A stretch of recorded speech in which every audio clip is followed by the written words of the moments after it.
Dear friends, how are you? Many of you know that I grew up in Japan. Japan is a country that has a lot of gods, a country that has a lot of idols, man-made idols. And let me actually give you a few examples. There is something called Amaterasu Omikami, which is the god or the goddess of the sun. There's Fujin, which is the god of the wind. Hachiman, which is the god of war. There's Inari Ogami, which is the god or goddess of rice and fertility. And believe it or not, there is a god of fertility, rice there. And I don't doubt there may even be a god of sushi or something like that. There's Okuninushi, which is the god of nation building, farming, business, and medicine. And there is Takamika Zuchi, which is the god known as known for a god that controls thunder. This is like the Japanese version of Thor. It's a thunder god or the god of swords. And and this list goes on and on. When I lived in Japan, I attended an international school, a school with students from many different countries. And like I said before, not only these students came from different parts of the world, but they actually came with different religions. And amongst my friends, there were Muslims, there were Jews, there were Hindus, Buddhists, and believers in many other religions. So living in Japan, surrounded by many people people with different religious backgrounds, I often received this question: why do I believe in the gospel? Why did I choose Christianity? Previously, I talked about why Christianity, and this is a topic that will come up over and over because this is one reason why I started this channel. Let's actually talk about it. Why Christianity? Many questions that I face left and right is if all the religions are claiming that their God is the true God, why does Christianity always say they have the ultimate truth? Why do Christians always say that they have the only way, they have the only access to salvation?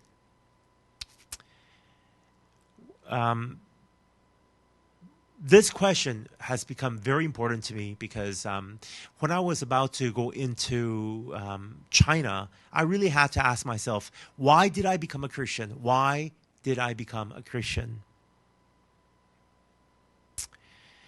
Am I a Christian just because I happen to be born in a Christian family? Or did I accept the claims of the Bible just because that is the only view that I'm used to from early part of my life? You know, is that the only view that I'm exposed to?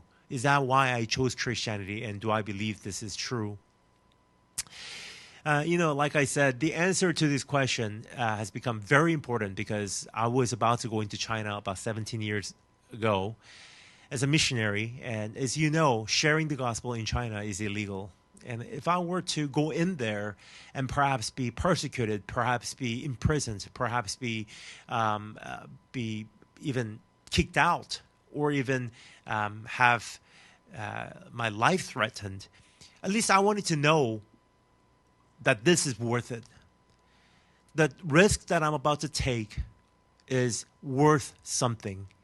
That's why I had to answer that question, why Christianity has to be true. As I was struggling to figure this out, I started to see a pattern in the world, a pattern that exists in all the religions of the world.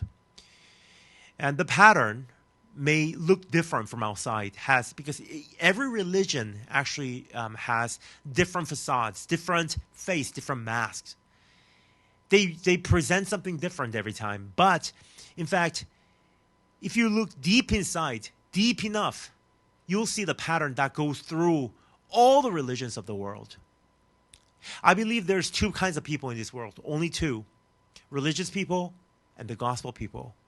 Religious people are living according to the religious equation. Religious equation is the governing equation. It's a governing system that pretty much goes through every single thing that we probably know. There are two kinds of religions in this world, I believe. Number one is organized form of religion. Number two, non-organized form of religion. Organized form of religion could be something like Islam, Muslim, Buddhism, or a Christianity even, Catholicism, Hinduism, or Shintoism, and the list goes on and on. The organized form of religion. And also there's a second part, which is non-organized form of religion. And these are the religions that you might think, you may think that this is not a religion, but in fact, it is a religion. Why? Because it still follows the equation of religion. So let's see what this is. What is a religion, by the way? What is a religion? I don't think there is any atheists out there in true sense.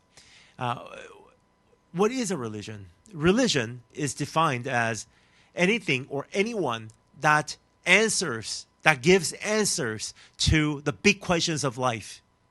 Anything or anyone that gives answers to the big questions of life.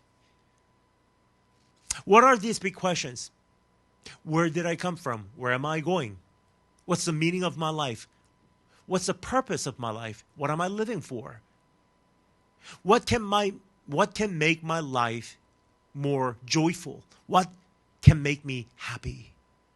What fulfills my heart? Anything or anyone that gives answers to these questions that we have is a religion. So like I said, some people get those answers from organized form of religion, Islam, Buddhism, Hinduism. They somehow try to understand their life. They try to understand the purpose of their lives. They try to understand where they're going after they die through these teachings of religions. But like I said, there is a non-organized form of religion. Some things that doesn't necessarily look like a religion, but in fact, they still operate under the religious equation. What are those? For example, a girlfriend can be your religion. Did you know that? For example, you say, let's assume that you say, well, my girlfriend makes me so happy. My life is worth living. Meaning your girlfriend answers one of the big questions of your life, which is your girlfriend, which means your girlfriend has become your religion. Could be your job, for example. My job gives me a meaning to life. Means your job is a religion. Let's say getting credits or getting recognition by people, honor, or fame, for example. That could also be a religion, you know. I exist because I'm famous. You know, I feel like I'm existing. I feel like I'm something, not nothing. I feel like I'm something. I feel like I'm somebody because everybody recognizes me. Everybody loves me. That's a religion. Anything or anyone that gives you power to face another day, that's a religion. So every single person in this world has either organized or non-organized form of religion. Everybody has some sort of religion. But let me tell you this, like I said, every single religion operates under one law, which is the equation, the formula of religion. What is that? Quid pro quo. If you do this, this happens. tit for tat. If you do this, this will happen. Give and take. That's what it means. Quid pro quo, right? Give and take. If you live the right life, you go to heaven. If you do the right things, you'll be rewarded. Every single religion talks about it differently, but they are pretty much talking about the same thing. Give and take, give and take, give and take. For example, let's say Christianity, for example. There's a lot of people out there that do not really embrace the gospel, but still they go to church, they do everything that church requires, but they are just simply have committed themselves to the religion of Christianity. For example, people go to church, people worship, they give offerings and tithings. But if you ask them, why do you do that? A lot of people do that out of fear. If I don't do this, I might be cursed. If I do this right, I might be rewarded. You see, people are still doing things for themselves. They have not escaped this prison of selfishness, self-centeredness. People are giving their lives for other people so that they can be blessed. So it's an ongoing circle. From the outside, it looks like they're living for other people. They're doing amazing things for other people. They're sacrificing themselves for other people. But if you really ask them, why do you do that? Their true motive is, well, if I don't do this, I might be cursed. If I do this, I might go to heaven. I might be rewarded. If I do these things right, God's going to answer my prayer. If I do this right, if I do the right things, I will be blessed. That's a religion, isn't it? Islam talks about it differently, but they're still talking about give and take. If you live the right life, don't do anything bad. If you do exactly how Quran talks about, Quran teaches you, one of the angels that weighs, all the good things that records all the good things you do, will testify on the last day that you're a good person. And if your good doing outweighs the bad things that you do, you might go to heaven. Give and take. Karma or nirvana, however you put it, they're still talking about the same thing. Do this right, you'll be rewarded. If you don't do this, you'll be cursed. Do this, you go to heaven. If you don't do this, you go to hell. Give and take. Give and take. It's a religious formula. How about your girlfriend, for example? Same operating under the same law. If you do the right thing, she will eternally love you. If you don't do something right, she might leave you. Your job. Something that gives you life. Something that gives you meaning to life. It's not stable. You're there only because you're doing something right. So everything in this world is give and take, meaning everything in this world is conditional. Based on your performances, based on how you do, the result will be different. But like I said, there's two kinds of people. One is the religious people. Two is the gospel people. So what is the gospel? The gospel is the power of God that breaks the chains of the power of religion. That's what it is. The gospel doesn't start with do that, do this.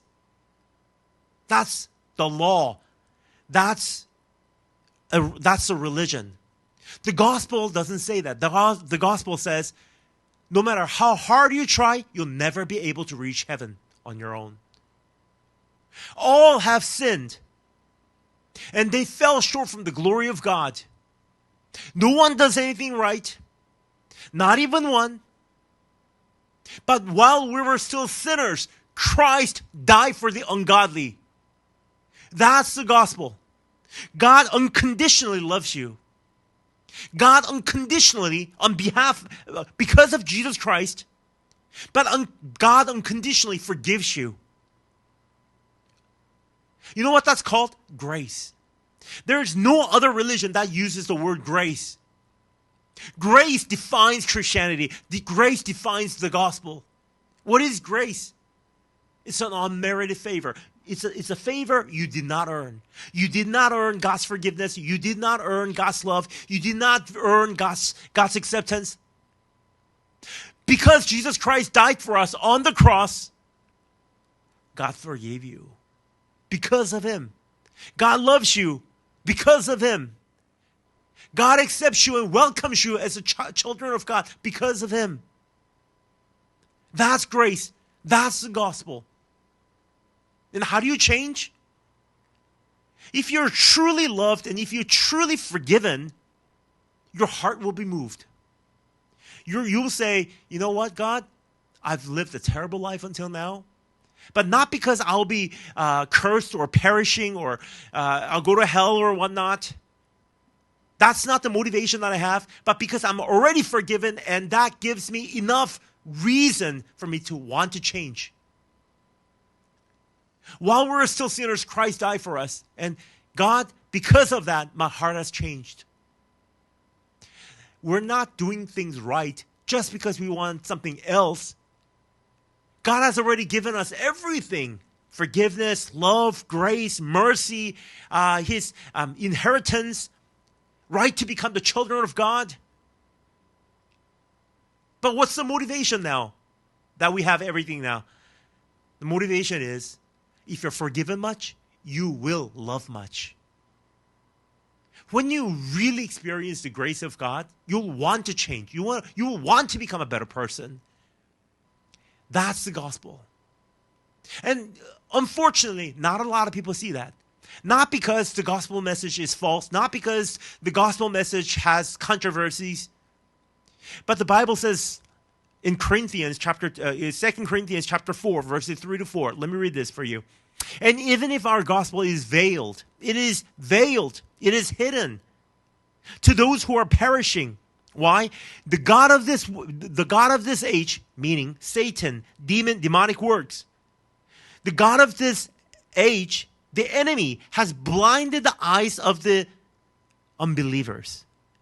Blinded the minds of the unbelievers, so that they cannot see the light of the gospel of the glory of Christ, who is the image of God.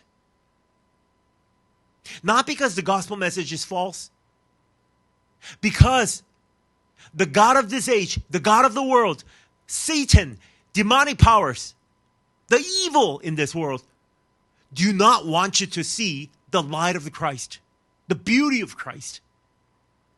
Has blinded the minds of the unbelievers. So let me tell you today, I invite you today, what do you believe? Do you believe in Jesus Christ? Do you accept the gospel wholeheartedly? Or are you just willing to go on practicing the religion of Christianity or religion of something else? How it ends is completely different. One is based on unconditional love and acceptance and forgiveness. Religions of this world is based on your performance. And brothers and sisters, believe me, there will come a time your performance will come short of the requirements.